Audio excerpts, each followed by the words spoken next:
Mike Lindsley back with you for an ML Sports Take. What's up, Bonnet family? All brought to you by our good friends at Stumbling Monkey Brewing Company, Stanley Law Offices, and Welch & Company Jewelers. Not going to spend a ton of time on this abysmal trash game by the Bonnies today at home. 36-23, the Bonnies were down at the half, and that's really the number one place to start. I was at the Syracuse game today against Clemson. They got way down early.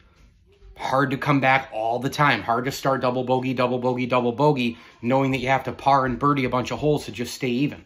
Really difficult.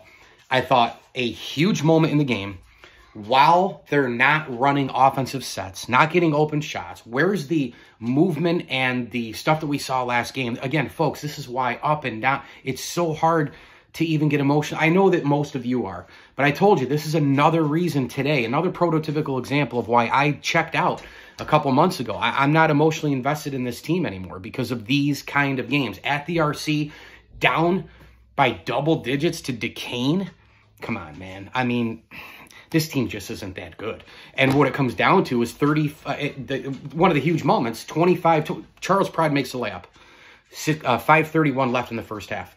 Bonaventure gets outscored 14-2. The rest of, 11-2 the rest of the way. 11-2. You know, those kind of runs just can't happen, especially at home. You know, I mean, they happen on occasion because it's college basketball, and I understand that. But, like, they happen too often with this team. I mean, it's just an instant, hey, we got a lot of confidence. We're within 4, and then it's gone again. So, and a lot of that had to do with the horrific offensive possessions. And then the second half just kind of felt like, you know, Duquesne's getting inside. They're getting easy baskets. The big guy does the big jam. I mean, it's all these different things that happen in this basketball game that were so frustrating. I mean, points in the paint were actually pretty equal. Fouls were equal. Turnovers were 9 on the... I mean, everything here is equal. Fouls were 19 each. 36-34 points in the paint in favor of the Dukes. Total turnovers, 9 each. I mean, the team stats were pretty close. I mean, it was 36-35 in favor of the Dukes for rebounding. Field goal percentage, 45.8 to 40. That was a little bit of a big deal because, you know, the better high-quality shots and making more of them. Both teams shot over 20 free throws in this game. So the team stats were very, very close. I thought that it was just a matter of getting down too much, having to claw back in second half St. Bonaventure fashion when you just don't have your game. And where is the movement? Where is, as my guy, one of my best buds from Bona's, Matt Motika, said on the post, on one of the alumni pages, Mike Adams-Woods, downhill, scoring, taking it to the tin, working it through him, and then kicking it out if you need to. Where are the design plays? Why are guys standing around? Why is Venning 400? Why is he all the way to the beef and barrel catching the ball? And then other times he's down with a double team and he can't pass out of that double team. Like, there has to be better sets. And, you know, some of that's on Mark Schmidt. Sorry. You know, again, this is the rotation that I like to start. And they just didn't play well as well today. I mean, that's just the bottom line. You can't have Moses Flowers take only 2 freaking shots from the floor. You can't. Moses Flowers took 1 3-pointer from the floor. Inexcusable.